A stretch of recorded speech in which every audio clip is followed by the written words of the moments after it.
La actual situación de crisis que vivimos a razón de una pandemia en el espacio de la salud nos pone a pensar cómo estábamos antes y cómo estamos ahora. Definitivamente veníamos en una situación muy delicada, con un crecimiento económico que nos preocupaba mucho, con un decrecimiento total de la generación de empleo y el aumento del desempleo, con un problema grande en cuanto al aumento de la pobreza. Sin embargo, todo esto va a tender a acrecentarse después, si es que hay un después, del COVID-19. En estos momentos deberíamos estar revisando en nuestro país el modelo de desarrollo que hemos tenido desde hace varias décadas, porque da la impresión de que se está haciendo todo desde aquellos actores que han sido siempre los ganadores en una época ya larga de malos resultados para el desarrollo social del país. Hay que plantearse un nuevo modelo de desarrollo y ese modelo de desarrollo tiene que tener claridad en cuanto a la solidaridad y a la justicia social. Si no retomamos ese camino, estaremos exponiendo muy fuerte y en forma muy delicada la democracia costarricense. Esa es mi opinión.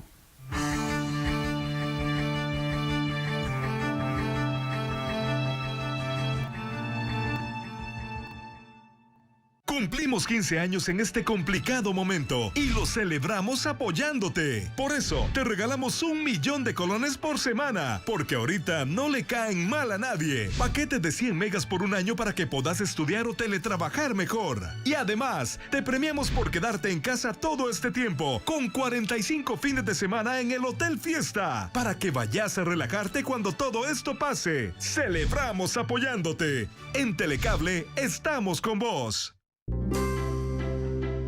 Los niños y las niñas tenemos derecho a estar informados sobre el COVID-19 y sentirnos tranquilos, seguros y confiados. Protejámonos en familia. PANI, Ministerio de Salud y Gobierno de la República. Con los temas de la política, sociedad y economía de Costa Rica y el mundo. Café y Palabras. Lo que hay que escuchar del acontecer nacional con el politólogo Claudio Alpizar Otoya. Café y Palabras, porque la política sí importa. Escuche Café y Palabras, de lunes a viernes a las 9 de la mañana en Radio Actual 107.1. Café y Palabras. En Noticias Telediario te llevamos todo sobre el COVID-19. Información de primera mano, veraz y actualizada. Todo lo que querés saber del coronavirus, cómo, cuándo y dónde lo necesites. En nuestras ediciones de las 5:45 de la mañana, 11:45 de la mañana, 7 de la noche y la edición estelar a partir de las 8 de la noche. Y también contaremos con una edición especial todos los domingos a las 8 de la noche. Somos el canal que te mantiene informado del COVID-19. Somos Canal 8, somos más. ¿Vos sabés cómo se contagia el coronavirus? Cuando no estornudás tapándote con el codo y en vez de eso te limpias con la mano para luego saludar a alguien con la misma mano. También cuando tocas objetos personales y recibís un beso en la mejilla. Una vez infectados, somos transmisores del coronavirus y podemos llegar a infectar a muchas personas más, compañeros de trabajo y seres queridos con los que convivimos a diario. Y eso no es todo. Las superficies también quedan infectadas, llegando a personas con las que quizás no tuvimos un contacto directo. Pero, ¿vos sabés cómo podemos prevenir todo esto? Sencillo. Tápate con el codo al estornudar y recordá estar lavando y desinfectando tus manos. Además, no saludes con besos o abrazos. Cuídate y cuida a tus seres queridos. Quédate en casa. Canal 8. Esta pandemia tiene al mundo en estado de emergencia. Por eso en Noticias Telediario adquirimos un compromiso con el país y por primera vez en la historia de la televisión. Hemos desarrollado un noticiero 100% remoto. ¿Trabajar de manera remota? ¿Cómo lo hicimos? Cada presentador y periodista se conecta remotamente a una central en nuestro canal y así logramos disminuir el riesgo de contagio de todo nuestro personal en un 90%. Costa Rica está en cuarentena y nosotros también. También los felicito por la iniciativa porque el mensaje central que tenemos que darle a toda la población es quedarnos en la casa. Bienvenidos al 8 Remoto.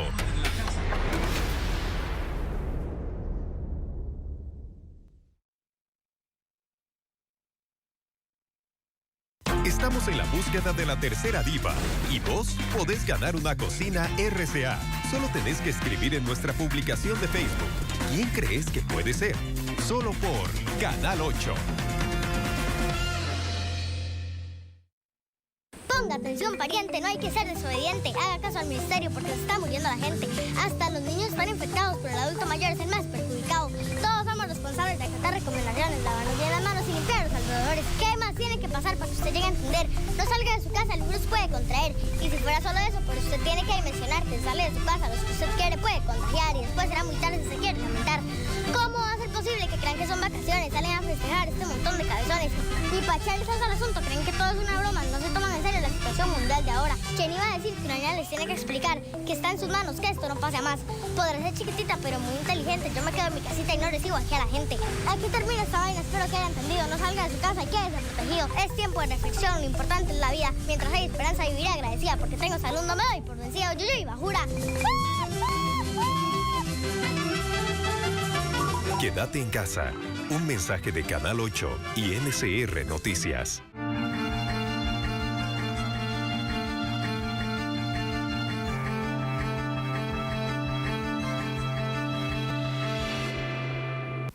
El día de hoy he invitado a un experto, a uno de los mejores politólogos, de los mejores investigadores sociales, políticos del país, a Rotzai Rosales Valladares, con quien vamos a hablar del acontecer nacional y si nos da tiempo, ¿por qué no? También meterle un poquito al tema de América Latina. Rotzai Rosales es doctor en Ciencias Políticas, es catedrático de la Universidad de Costa Rica y es uno de los dos coordinadores del Observatorio de la Política Nacional que permanentemente analizan las coyunturas en el país. Rotzai, un placer tenerte aquí en Noche sin Tregua. Es un gusto estar de nuevo por acá, Claudio. Salud. Salud. Por nosotros y por el televidente y sobre todo Costa Rica. Así es. Veamos.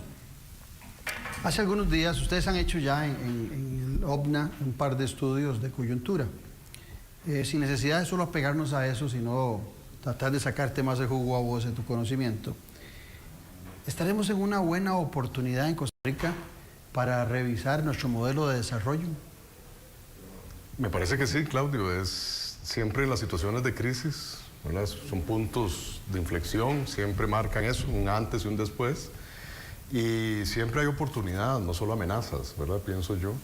Sobre todo en las crisis de esta naturaleza, donde se cuestiona y afecta toda la estructura, no solo la infraestructura, digamos, la estructura material de un país y de una sociedad, sus instituciones y demás, sino también lo que sostiene esa estructura y esa tradición institucional que somos nosotros, las personas ciudadanas, ¿verdad? Me parece el presidente Carlos Alvarado mencionó, que pienso yo por primera vez, desde siempre, porque nunca lo había escuchado, hablando de una reformulación y una reconstitución del pacto social. Y a eso es lo que me refiero, justamente. Me parece que las crisis... Eso lo dijo en el discurso. Lo dijo en el discurso del 1 de mayo, correcto. E insistió en que él no, ya podemos hablar al respecto, que él no había sido llamado a gobernar para destruir el Estado Social de Derecho, que era una oportunidad de cara al bicentenario, las celebraciones de los 200 años de nuestra vida independiente, de reformular, de reforzar algunas cosas y de replantear otras. Claro que no llegó más allá de esa reflexión abstracta y muy general, pero me parece, por eso lo traigo a colación, me parece que si el propio presidente de la República, así como muchos otros sectores sociales, económicos, laborales, productivos, en fin, desde hace mucho tiempo han insistido en la necesidad de revisar a profundidad lo que hasta este momento, dichosamente, nos ha traído buenos resultados en general, Claudio, en general, en nuestro modelo de desarrollo. Y por lo menos, me parece a mí, y con eso podremos empezar, que hasta hace 30 años o 25 años fue un modelo paradigmático. de desarrollo social, de desarrollo humano integral en un país pobre, en un país con escasos recursos financieros. Y eso sorprendía a todo el mundo, pero creo que desgraciadamente lo llegamos a naturalizar de tal manera las personas costarricenses que lo dejamos de apreciar. Ahora, lo que dice el presidente, ¿es oportuno o es oportunismo? Desde la perspectiva de que veníamos en los 2 primeros años con una gran molestia social en relación a muchos de esos síntomas que parecían que el presidente, planteando ahora en su discurso lo que vos decías, hacía lo contrario, qué sé yo, desde temas como el caso de silenciar, que ya lo habíamos hablado en alguna ocasión, a aquellos que se oponen a alguna disposición por medio de huelgas, tratar de limitar los movimientos sociales. Por otro lado, lo que hoy resaltamos en el campo de la salud, hace algunas semanas, si acaso un par de meses, eran fuertemente atacados los gremios de salud, casi a nivel de traidores de la patria, y hoy son... Las universidades públicas. Las universidades públicas por también ejemplo. hace algunos meses eran muy atacadas. Entonces, ¿es oportuno o oportunismo del gobierno actual el plantear esa idea de revisar un nuevo pacto social? Yo me voy a alejar de mi tradicional visión, digamos, escéptica frente a la bondad que pueda tener algunas decisiones políticas tomadas al calor de ciertas premuras y ciertas exigencias. Y digo, me separo porque quisiera pensar en positivo. Quisiera pensar, Claudio, que no es simple y llano oportunismo, y quisiera atribuírselo más bien a una suerte de afortunadísima revelación, digámoslo de esa manera, casi como una epifanía, ¿verdad? Cosa poco vista en estos tiempos, pero quisiera apostar a que el presidente finalmente le fue revelado por inspiración o por asesoría, o finalmente, mi almohada no habla, pero me imagino que el presidente sí, y que ahí le hayan dicho en la intimidad de esta crisis y de su, en general, del distanciamiento que todos hemos sufrido de muchas cosas, pues que el presidente finalmente haya reconocido que el camino del desarrollo inmediato, de la atención no solo a la crisis, sino del desarrollo inmediato y de mediano y largo plazo de Costa Rica, depende de una tradición, Claudio, que en este país también hemos perdido durante por lo menos los últimos 25 años, que es la tradición del diálogo, la tradición de construir sobre la base de la inclusión, sobre la base de la pluralidad y la diversidad reconocida como igual a mí. Con los mismos derechos, por lo menos, no idéntica, pero sí con los mismos derechos y con las mismas posibilidades de construir a partir de eso, de la riqueza que genera una diversidad tan grande como la que tenemos en este país, y no viéndolo como una amenaza. Y pienso, y por eso digo que soy optimista, que el presidente de la República, yo esperaría que después de 2 años de gobierno, como decimos en el informe del OBNA, a mitad de camino, ¿verdad?, haya querido relanzar su propuesta de gobierno, ahora sí, hacia una visión más de unidad nacional, como tanto prometió desde la segunda ronda, desde la campaña en segunda ronda, en el periodo de febrero a abril del 2018, y que ahora sí tenga alguna disposición, alguna disponibilidad, alguna sensibilidad para empezar a gobernar con todas y para todos, y no reservado única y exclusivamente a un grupo económico y hegemónico de poder, que es el que ha guiado no solo su gestión durante estos 2 años, sino lamentablemente al país en los últimos, repito, 20 años. Me llevas a plantearte lo siguiente: ¿por qué tiene que ser una pandemia la que plantea esa posibilidad? Porque en el mismo discurso el presidente se gasta sus buenas páginas en el principio hablando de la pandemia del COVID-19. ¿Por qué tiene que ser esta situación y no la desigualdad y la pobreza que se acrecentaba fuertemente, y no de este gobierno, sino de hace varios gobiernos? ¿Por qué esperar a que aparezca una pandemia cuando había otros números, cuando hay otras circunstancias que demuestran que la situación en el país requiere hace mucho tiempo una revisión del modelo de desarrollo? Porque probablemente los ganadores de ese modelo de desarrollo, estoy hablando, podríamos dividir, y coincido con alguna vez has hecho ese análisis vos mismo y me has comentado, Claudio, te he escuchado y me has comentado, que vos ves un parteaguas a principios de la década del 90, del siglo pasado, Eso está además documentado históricamente y económicamente como el famoso consenso de Washington, ¿verdad? La imposición del modelo liberal económico o neoliberal, llaman algunos, a partir de ese famoso consenso que tuvieron en sede de la capital norteamericana, donde operan la mayoría de los organismos financieros internacionales, el famoso consenso en torno a la disminución a su mínima expresión del Estado, la promoción espectacular de las actividades más bien del mercado y ojalá de aquellas actividades vinculadas al mercado transnacional o al capitalismo global, en fin, todo ese modelo que desde los años 90 se impuso para la gran mayoría del planeta, lo que muchos autores hoy llaman el capitalismo global, como nunca antes existió. Si hay una paréntesis, si hay una demostración de que la globalización en efecto es un hecho, es no la globalización cultural y la transnacionalización de las relaciones sociales, ni nada de eso, es en la economía. ¿Verdad? No hay, probablemente seguimos teniendo en el planeta, por ejemplo, a la democracia como una forma de gobierno aún minoritaria en el planeta, eso hay que entenderlo, y ahí no se ha logrado globalizar, digamos, la forma democrática de gobierno, pero sí ha sucedido con el sistema económico capitalista, ¿verdad? Ese sí está presente, pareciera, en todos los rincones del planeta, sin excepción, con algunos matices. Hasta en ideologías como la China, que se vende de izquierda como comunista, y es un mecanismo económico. O sea, y eso claramente está muy alejado del ideario comunista y sabemos que es capitalismo de Estado, ¿verdad? Creo que es el concepto más preciso para identificar ese modelo económico. En fin, lo menciono porque justamente Costa Rica entra dentro de esa misma dinámica, prácticamente sin ninguna oposición de parte de las dirigencias políticas de los gobiernos. Estoy hablando básicamente de la Unidad y de Liberación Nacional durante toda la década del 90 y gran parte de este siglo, y ahora con el apéndice que se formó de ellos mismos, de Liberación y de la Unidad, originalmente, que fue el PAC, y que ahora en la gestión de gobierno, por lo menos en los dos gobiernos en que ha tenido oportunidad de eso, de acceder a la presidencia y a la toma del poder en el Ejecutivo, pues ha gobernado básicamente con el mismo estilo y bajo el mismo ideario del consenso de Washington, que tanto criticaron durante la década pasada, ¿verdad? Es que tanto se lo endilgaron a Liberación y la Unidad y que terminaron haciendo ellos lo mismo o peor, ¿verdad? Y el mejor ejemplo es, por supuesto, la lograda aprobación a rajatabla,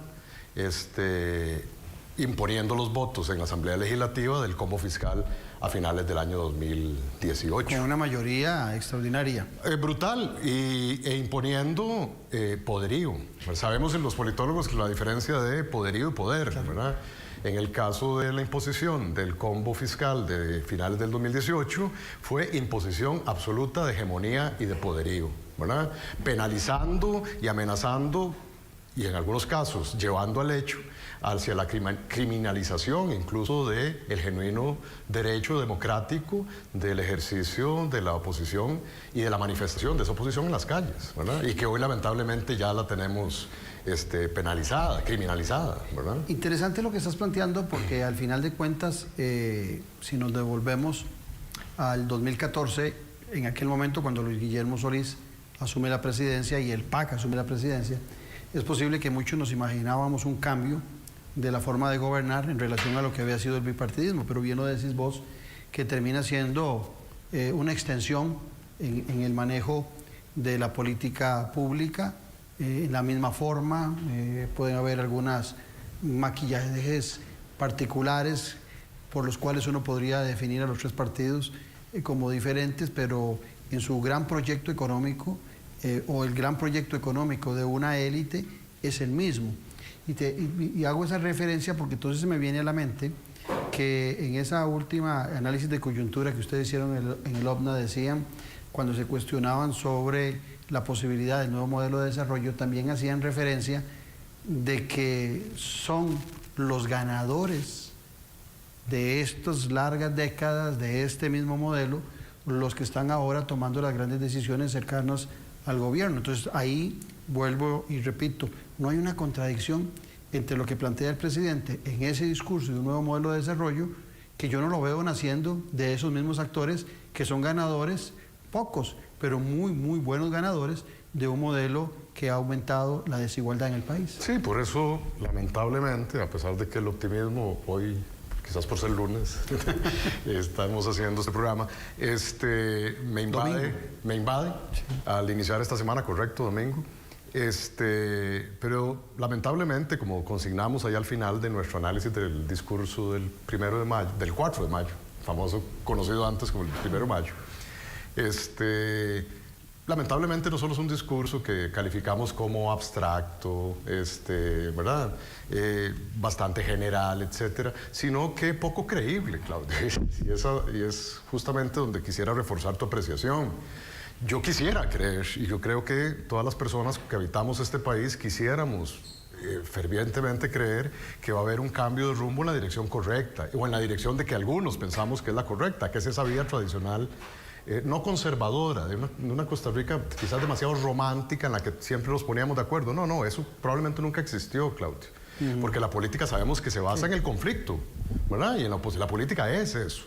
Pero sí en la forma en cómo tomábamos decisiones respetando la divergencia, respetando siempre al otro, poniéndonos de acuerdo a partir también del reconocimiento de las limitaciones y de la afectación posible que te podían tener ciertas decisiones, no solo para nuestro beneficio, sino también para esa otredad o de esa otra gran parte de la Costa Rica que no necesariamente estaba involucrada de lleno en los procesos de gobierno o toma de decisiones.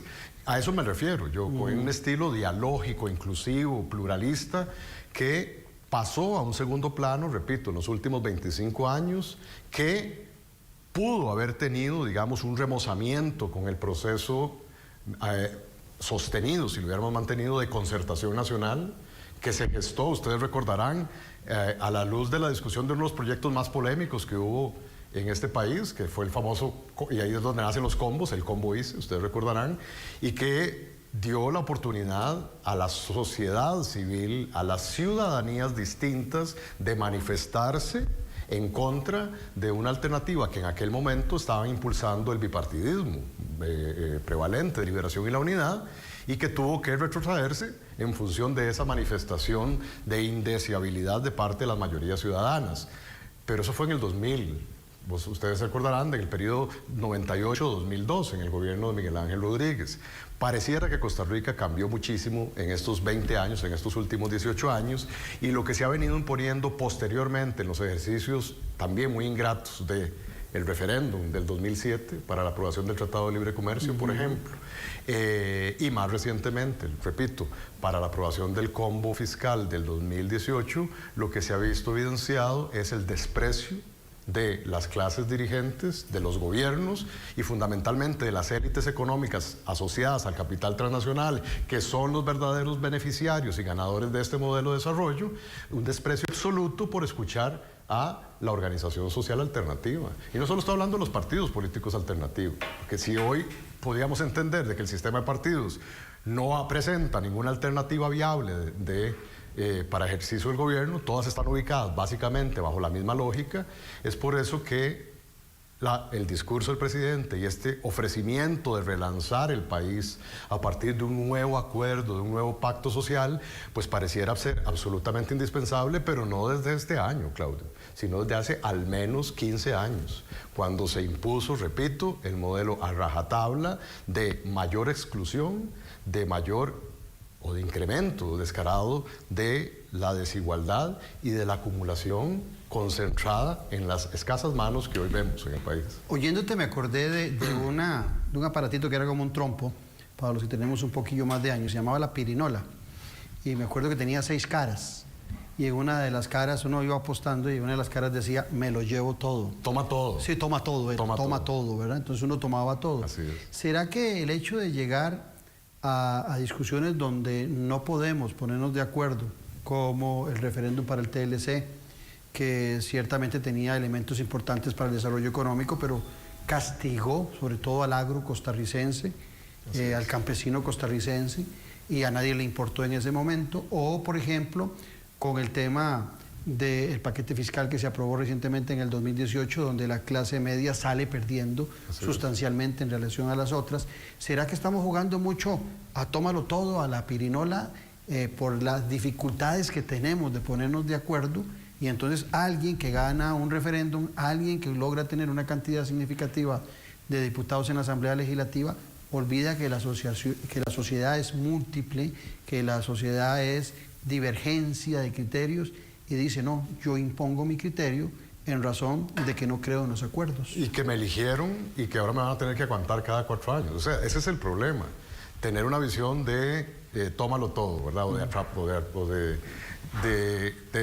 De querer ganar sin dejar absolutamente nada para aquellos que no necesariamente ganan, que es una visión mucho más proporcional de la democracia.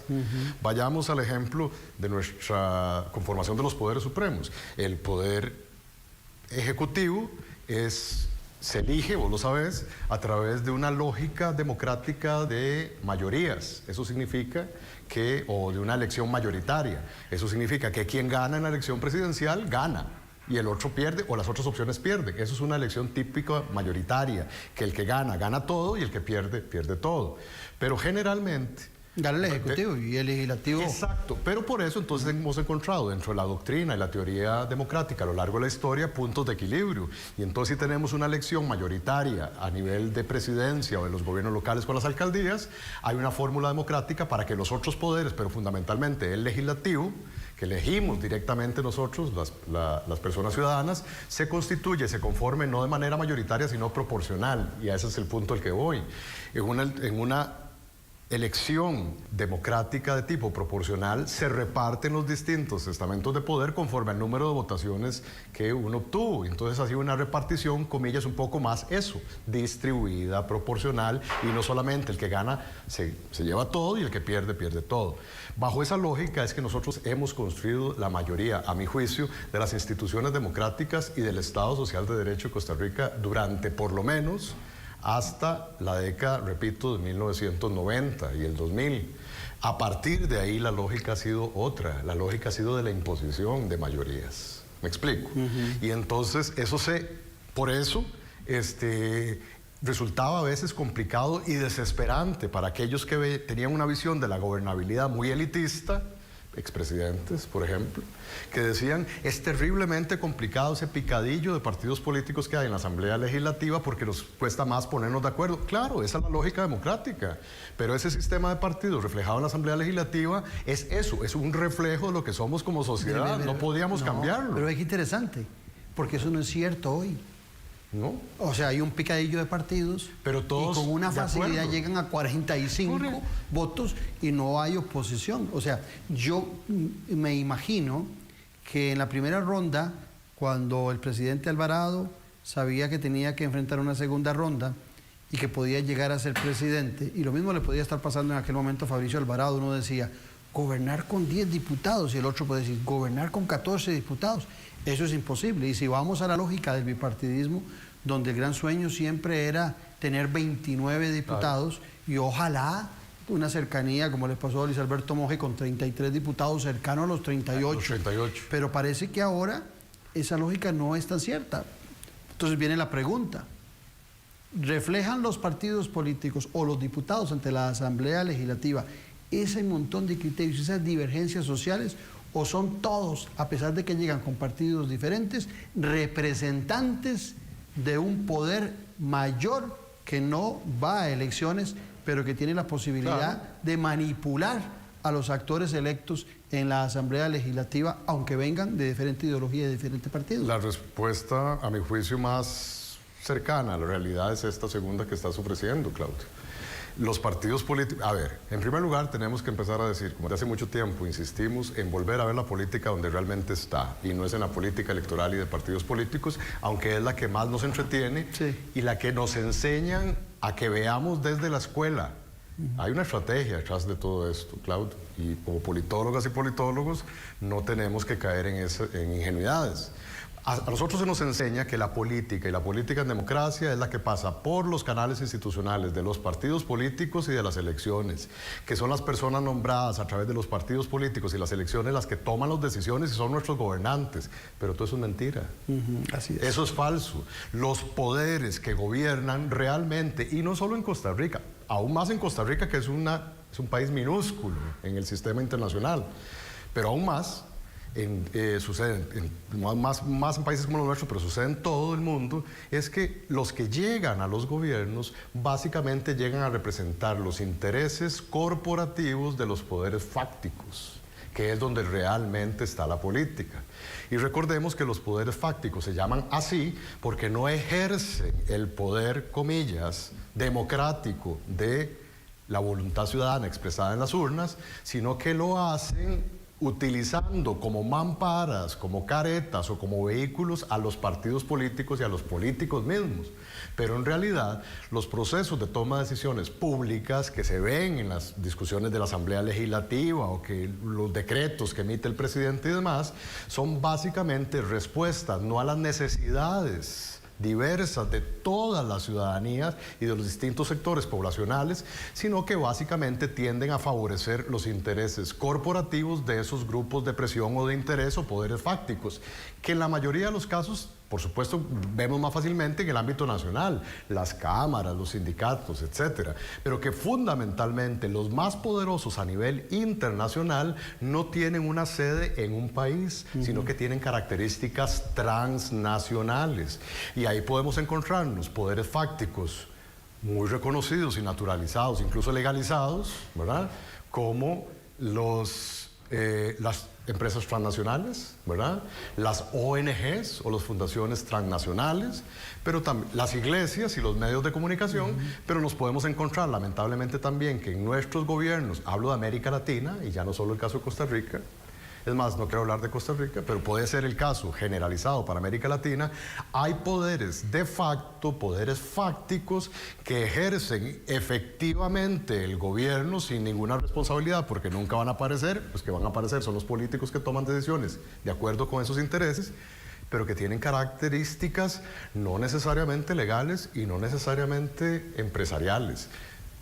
Exclusivamente. Estoy hablando, por ejemplo, de narcotráfico o las actividades ilegales a nivel transnacional, que también operan de nuestro sistema político y que muchas veces se camuflan, ¿verdad?, detrás de mamparas democráticas, y que lo vimos en las pasadas elecciones, eventualmente también con la elección de los gobiernos locales, Claudio. Detrás de todas estas estructuras de poder, de lo que llamamos el alcalde, el presidente de la República, los ministerios, la Asamblea Legislativa, que es donde se nos acostumbra a ver que es ahí donde está la política, realmente ahí no está la política. La política es la que se discute en el lobismo, la que se discute podríamos estar diciendo que en las cámaras. Que la representación con el voto del presidente de la República electo o de los diputados es una mampara. Pero ¿por qué? Claro, pero voy a tu pregunta. Vos decís, entonces todos los partidos son idénticos y no reflejan esa diversidad. Reflejan una diversidad que no es amenazante al modelo económico. Ahí pueden existir personas LGTBIQ, pueden existir creyentes y no creyentes, pueden existir protestantes y católicos. Ahí no afecta feministas y machistas o misógenos, puede existir una estructura patriarcal del Estado, etc. Todo eso es hasta lógico y natural, siempre y cuando no afecte lo más importante en política. ¿Te acordás? La primera receta en política y la primera clase política es: sigan el rastro de la plata. Mientras que no se toque el efectivo y las ganancias de esos sectores que han acaparado la riqueza nacional, ¿verdad?, y el trabajo, ¿cómo se llama?, el trabajo social, ¿verdad?, desde la terminología marxista. Mientras existan esos grupos empresariales y sigan recibiendo y no se vean afectados sus bolsillos, que sigamos discutiendo el resto de los mortales y de los ciudadanos sobre esas cosas menores, como es el aborto y la fertilización in vitro y la confesionalidad o no del Estado, la laicidad del Estado. Todos esos, mantengamos ocupadas a la gente pensando en esas babosadas, perdónenme la expresión, pero mientras que no me toquen los negocios. Hoy todos estamos metidos en la misma bolsa, porque hasta los grandes empresarios vinculados, sobre todo los grandes financistas, hoy el capitalista más importante del planeta es el financista. Sí, los grupos financieros. No es el que produce bienes, ¿verdad? Sí. Y está demostrado con las crisis que hemos tenido, más específicamente la del 2008-2009, ¿verdad? Cierro el paréntesis. Entonces, esos grandes ganadores del modelo económico a nivel nacional y transnacional, hoy, por primera vez, Claudio, están en una situación donde también ellos están siendo afectados. No están ganando lo que están acostumbrados a ganar. No es que están teniendo pérdidas, ¿verdad? Como la tiene la persona que dejó de trabajar y que es asalariada, se les frenó y la ahora sí acumulación. están en condiciones de pobreza. Ahora se les ha ido haciendo más chiquitica la buchaca, ¿verdad? De ganancias. Y entonces están desesperados, porque entonces ahora sí se ven en una situación donde solidariamente todos estamos perdiendo.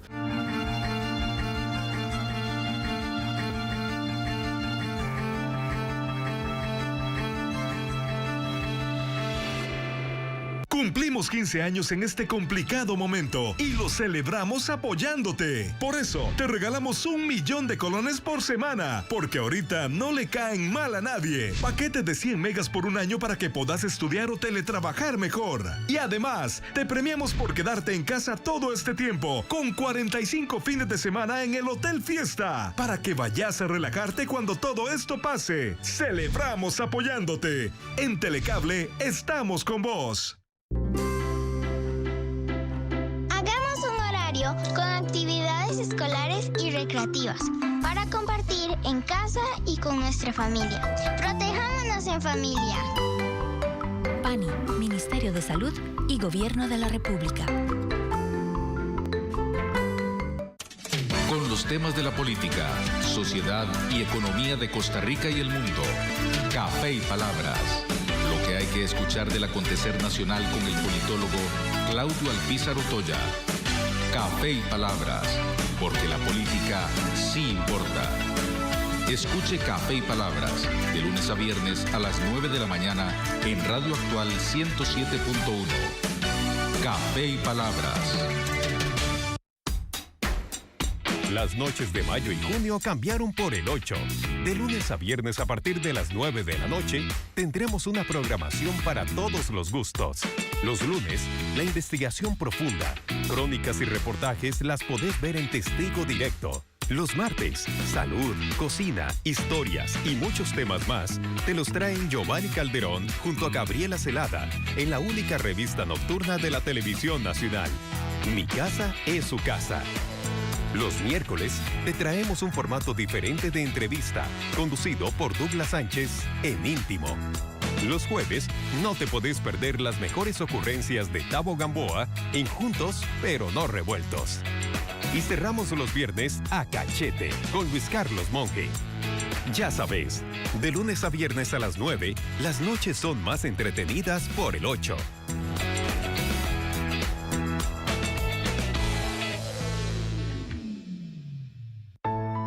Canal 8 le lleva hasta su hogar la Santa Misa, de lunes a sábado a las 11 de la mañana y domingos a las 10:30 de la mañana.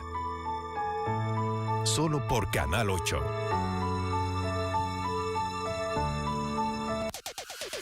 Y aquí está, la espera ha terminado. La lista más famosa y conocida del dial finalmente tiene su merecido programa por Canal 8. Esto es Tendencia 40, el programa de todos los fines de semana que tienen los 40 ahora en televisión. Tus locutores favoritos de los 40, 104.3 FM te acompañarán en la pantalla.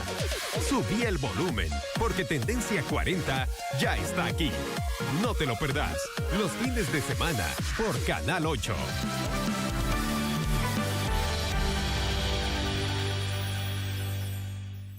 Hola, ¿qué tal? ¿Cómo están? El mundo vive una pandemia, es cierto, pero no hay que asustarse, hay que informarse. Han estado acompañándonos durante toda la semana y les hemos traído información veraz, información seria. Ahora quiero aprovechar para decirles que se laven las manos, que se informen, que estén calmados y que se queden en casa. Quédate en casa. Un mensaje de Canal 8 y NCR Noticias. En esta cafetería hay de todo. Chistes, retos, risas y mucho más. Además, nuestros invitados especiales te darán horas de entretenimiento y todo lo podrás disfrutar desde la comodidad de tu casa. Acábatelo, este y todos los sábados y domingos a las 6:30 de la mañana por Multimedios. Somos el 8, somos entretenimiento, somos más. En Noticias Telediario te llevamos todo sobre el COVID-19. Información de primera mano, veraz y actualizada. Todo lo que querés saber del coronavirus, cómo, cuándo y dónde lo necesites. En nuestras ediciones de las 5:45 de la mañana, 11:45 de la mañana, 7 de la noche y la edición estelar a partir de las 8 de la noche. Y también contaremos con una edición especial todos los domingos a las 8 de la noche. Somos el canal que te mantiene informado del COVID-19. Somos Canal 8. Somos más.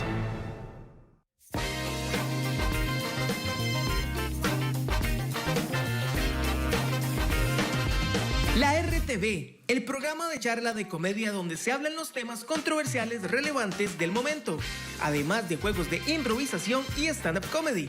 No te lo pierdas, todos los sábados a las 9 p.m. acá, por Multimedios Canal 8.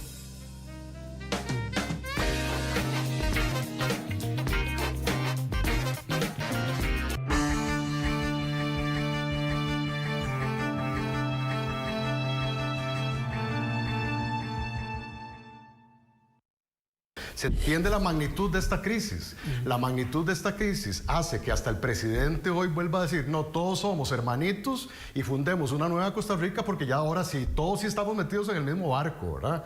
¿Y qué pasó en los últimos 30 años? Cuando del barco se salieron mucha gente que hoy está engrosando las filas de la pobreza y la pobreza extrema, de la desigualdad. A esa gente se le dejó caer del barco sin ningún problema. Hoy los que tienen temor y peligro de caerse del barco son los ganadores del modelo. Y entonces ahí sí, estamos llamando otra vez a una gran unidad nacional, a un gobierno de unidad nacional, que lo único que fue de unidad nacional fue el eslogan. Fue el eslogan. Nada más. Porque desde el principio, desde mayo del 2008, en el OUNA, por ejemplo, hemos dicho que lo que ha existido descaradamente en este país durante estos dos últimos años no es ningún gobierno de unidad nacional, sino un gobierno de unidad tripartita. Pero qué interesante todo lo que decís, porque hay tantas cosas que decís que habría que analizar, pero una en particular me lleva a pensar cuando decías de que no importa quién sea el partido mientras no nos provoque daño. Esos grandes intereses siempre veían al PAC como un partido que posiblemente les iba a causar daño por lo que predicaba. En la acción se ha contradecido totalmente, pero por lo que predicaba cuando estaba en campañas electorales, parecía una amenaza para los sectores más fuertes. Inclusive yo me atrevo a decir que en el 2018 los candidatos ideales para esos grupos eran Antonio Álvarez o Rodolfo Pisa. Esos eran los que les gustaban, jamás pensaban en Carlos Alvarado. Y en segunda ronda muchos de esos sectores les gustaba más Fabricio Alvarado porque en lo económico era muy liberal. Seguía bajo la misma tesitura. Exactamente. De ellos. Pero resulta que ya en el gobierno y ya con el poder, también tienen cómo acercarse a alguien que no apoyaron, pero que fácilmente se acomoda en la cuna que a ellos les interesa y que ellos mecen para los intereses de ese grupo. Y te agrego algo. ¿Será justo cuando uno se refiere a los empresarios, porque aquí hay grandes empresarios con una gran sensibilidad social, Así es, aglutinarnos todos alrededor de la UCAEP, que sí representa muchas cosas de las que vos estás planteando que no son lo positivo que desearíamos para una sociedad en desarrollo? No, yo estoy hablando fundamentalmente, repito, de los grandes empresarios financistas asociados al capital transnacional, para ponerlo técnicamente. El pequeño empresario, el empresario tradicional costarricense, siempre tuvo sensibilidad social, Claudio. Esa fue la gran diferencia de la Costa Rica durante 70 años. Construimos nuestro Estado social de derecho a partir sobre todo de una sensibilidad social importante, ¿verdad?, que se tenía de parte incluso de esos grandes líderes empresariales costarricenses, ¿verdad?, que priorizaban el interés nacional. Es que hoy el capital nunca ha tenido patria, Claudio, ¿verdad? Sí, el gran capital, sí, ¿verdad? Y entonces evidentemente a ellos no les afectará un relanzamiento del modelo de Estado costarricense, independientemente que llegue Carlos Alvarado o que llegue Claudio Alpizar a la presidencia de la República. Es la garantía de que no se cambie el modelo económico, lo que a su vez garantiza la estabilidad y la credibilidad y el apoyo hacia ciertos gobiernos. A ver, lo digo de manera muy clara. No importa, repito, que en las elecciones se presenten como distintos y hasta antagonistas las visiones del PAC, del PLN o del PUSC. Eso es puros fuegos artificiales, porque la política, lo tengo que decir otra vez, no está ahí. Lo que nosotros comemos y consumimos y que genera tanto dinero para casas de publicidad, para medios de comunicación, para transportistas y en general para financistas, porque ¿se acuerdan los bonos de deuda pública? Sí, claro. Okay. Las elecciones es un gran negocio, pero es un gran negocio además porque oculta las verdaderas relaciones de poder que están en la economía, en el modelo productivo aparentemente de desarrollo y de distribución, pero es un modelo de acumulación de riqueza. Siempre y cuando no se toque ese modelo, siempre y cuando se acentúe, es más, la diferencia entre ganadores y perdedores, los ganadores dependen de que haya muchos perdedores. Mano de obra barata, etc. Okay, cierro el paréntesis. Mientras eso no se toque y sigamos distraídos en discusiones sobre eso, que el partido tal, que el alcalde tal, que el gobierno... Mientras sigamos que la el matrimonio homosexual, que el matrimonio homosexual, que el aborto.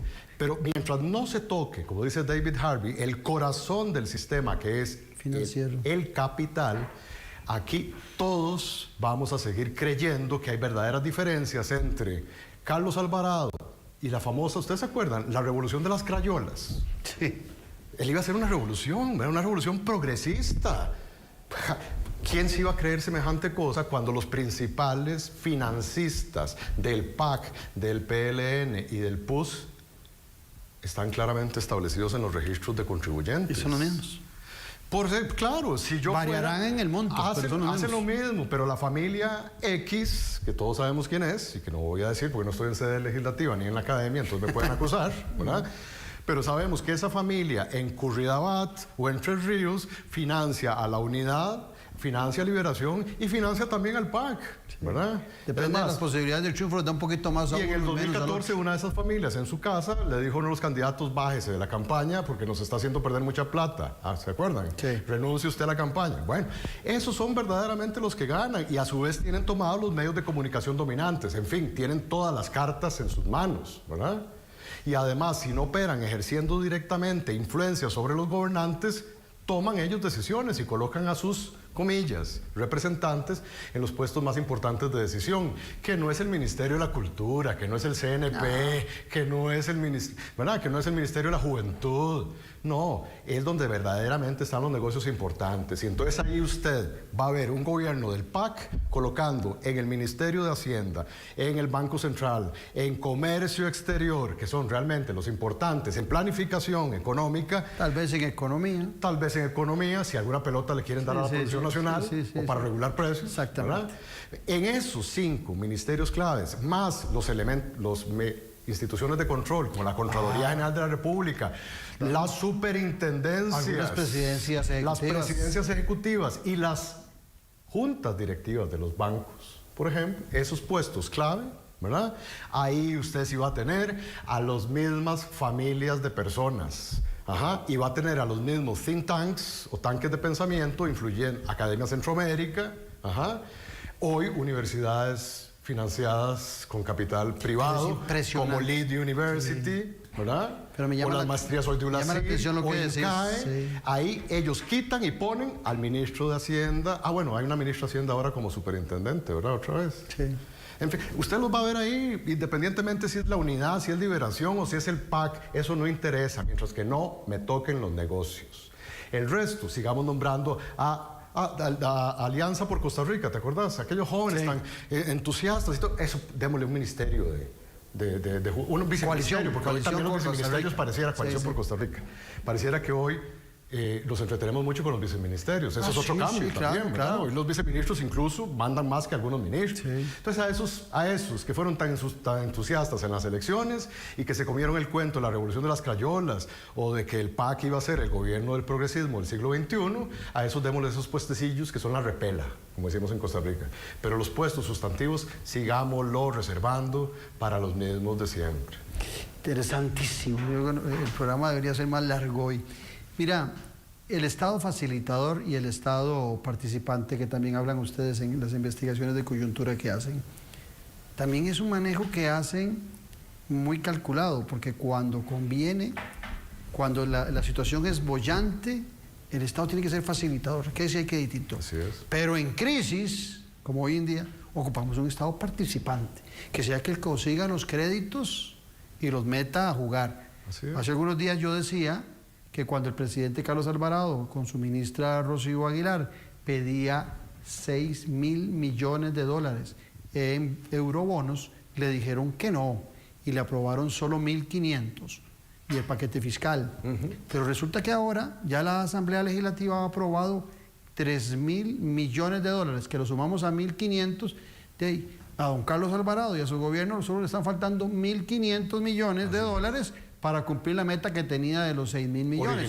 Y ahora no le preocupa a esos actores que estaban preocupados porque el gobierno se iba a endeudar cuando en aquel momento parecía que era solo un Estado facilitador. No, ahora ocupamos ese Estado participante que consiga los millones, porque nosotros los empresarios en esta situación no vamos a apostar. Y no vamos a poder poner, ¿verdad? Nunca lo hemos querido poner, pero ahora menos, ¿verdad? Estamos perdiendo parte de nuestras ganancias. O sea, ya si se nos está tocando nuestras utilidades, estamos en problemas. Es la lógica empresarial, ¿verdad? No es la lógica familiar de todos que pensamos, me voy a endeudar para ver cómo diablos pago la electricidad, ¿verdad? El que padece ese es el pequeño, el mediano, el microempresario, pero el grandote. Ahí sí ocupamos, entonces finalmente otra vez, a pesar de todo lo evolucionado que hemos llegado después de 200 años de sistema capitalista, ¿verdad? A pensar que finalmente entonces lo que se iba a imponer era las lógicas del mercado, como era el sueño liberal económico, ¿verdad? Y que el Estado tenía que ser reducido a ese papel absolutamente marginal y tangencial de facilitador de procesos, ¿verdad? Hoy nos estamos dando cuenta que finalmente otra vez los estados siguen importando, ¿verdad? Porque es el poder público instituido y reconocido internacionalmente. Entonces, quienes gozan los préstamos no van a ser los empresarios. Sí lo hacen. Pero, digamos, formalmente quienes firman son los estados, los representantes de esos estados-nación. Entonces, finalmente el Estado todavía importa. Y lo demuestra en épocas de crisis, Claudio. La gente parece que todos tenemos memoria muy flaca, pero la más grande crisis del sistema financiero, inmobiliario, por supuesto, en particular, pero financiero internacional, se dio hace escasamente 12 años. Sí. Ok. Y ahí yo otra vez que es una crisis conjunta, al final de cuentas. Bueno, pero ahí otra vez, ¿quiénes son los que salen a salvar la tanda? Los estados.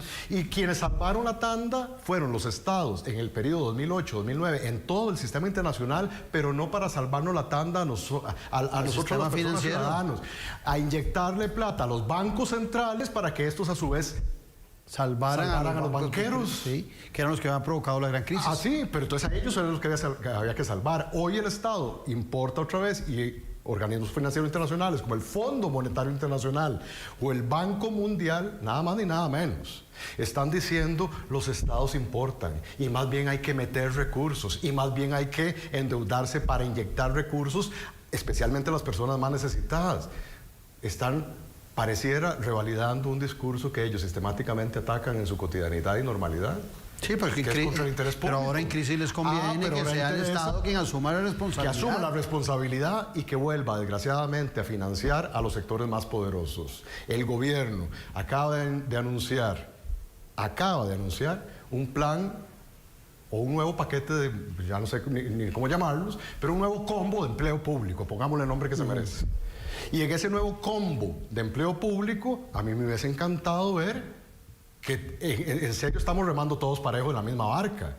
Y entonces no solo vamos a tener que sacrificarnos más las clases medias y las clases asalariadas en general, sea sector privado o sector público. No, ahí los vamos a desfavorecer nosotros con reformas importantes de carácter estructural, que no solo son críticas, y eso es otro tema, ¿verdad? Que esta coyuntura, lo decimos en el observatorio, esta coyuntura está siendo aprovechada para hacer cambios estructurales que nada tienen que ver con la crisis, pero que desde hace tiempo se estaba sobando las manos esos mismos ganadores del sistema para decir, acabemos con todo ese poco de... Y ahora le dicen a la Asamblea Legislativa, como lo dijo el ministro de Hacienda Chávez, aprueben préstamos y créditos sin condicionamiento a quienes nos están prestando. Porque ¿a quién va a ir dirigida esa plata otra vez? ¿Otra vez a los sectores más necesitados? No, ahí, como decía también la tradición de la economía política, ellos simplemente se van a satisfacer con las migajas que caen de la mesa, ¿se acuerdan? Aquella analogía.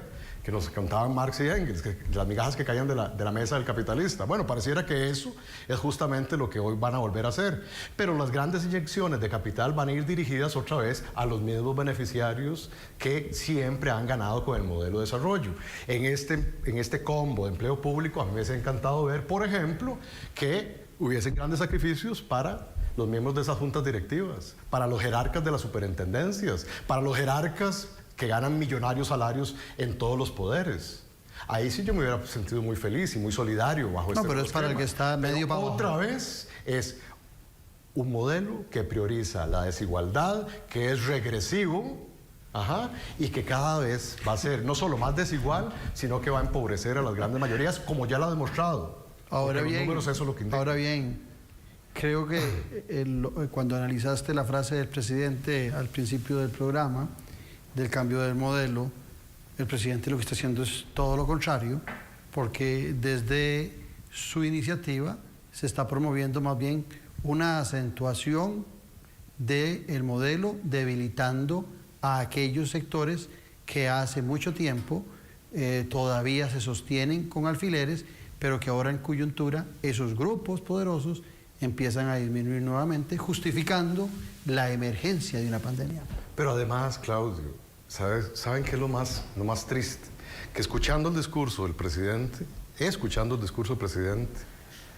haciendo un simple análisis de contenido como el que hicimos en el estudio, usted se da cuenta, bueno, primero, que de las 32 páginas no son 32, solo hay 23 páginas de contenido. Sí, las otras son puros títulos. De esas 23 páginas de contenido, él no se cansa de decir en los 3 segmentos que tiene, la estructura de los 3 segmentos que tiene el discurso, no se cansa de decir que ahora, después, literalmente, páginas 19, 20, si mal no recuerdo, hasta ahora, después de algunos meses de empezar a escuchar, lo está diciendo el presidente, y lo pone, y lo dice, no lo estoy diciendo Rosario Rosales, cierto.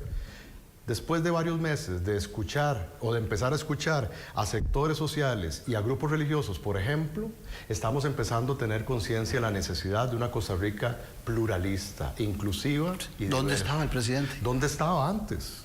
¿Dónde estuvo estos 2 años? ¿Verdad? ¿Dónde quiso o manifestó algún interés por dialogar? Se demostró con el combo fiscal, cuando mandó unos negociadores de segunda línea a distraer al sector social, ¿se acuerdan? Reunidos bajo la facilitación de la conferencia episcopal. Ahí los tuvo distraídos, hablando paja, cuando realmente el proceso de toma de decisiones estaba en la Asamblea Legislativa y no tenían el mínimo interés de escuchar a nadie, más de imponer los votos necesarios para aprobar ese bendito combo fiscal. ¿Y dónde estaba el presidente? ¿Y dónde estaba la capacidad de escucha? Por eso quiero pensar, no estoy pensando mal, que esto fue una revelación de los últimos tiempos en época de crisis, ¿verdad? Y lo digo, por supuesto, con todo el sarcasmo que esto necesita, porque no puedo creer que el presidente y sobre todo, los grupos de poder fáctico de este país hasta ahora se empiecen a dar cuenta de que somos un país muchísimo más plural, muchísimo más diverso y muchísimo más grande que los negocios que ellos cocinan todos los días. Extraordinario, Rosay. Qué lástima que se nos acabó el programa. Pero me parece que nos pones a pensar a muchos y lo fundamental de esto es que ojalá reaccionáramos. Así es. Esperemos que así sea. Gracias, Rosay. Muchas gracias a ustedes por habernos acompañado. Los esperamos en 8 días aquí en el programa de la política con P mayúscula. Un abrazo.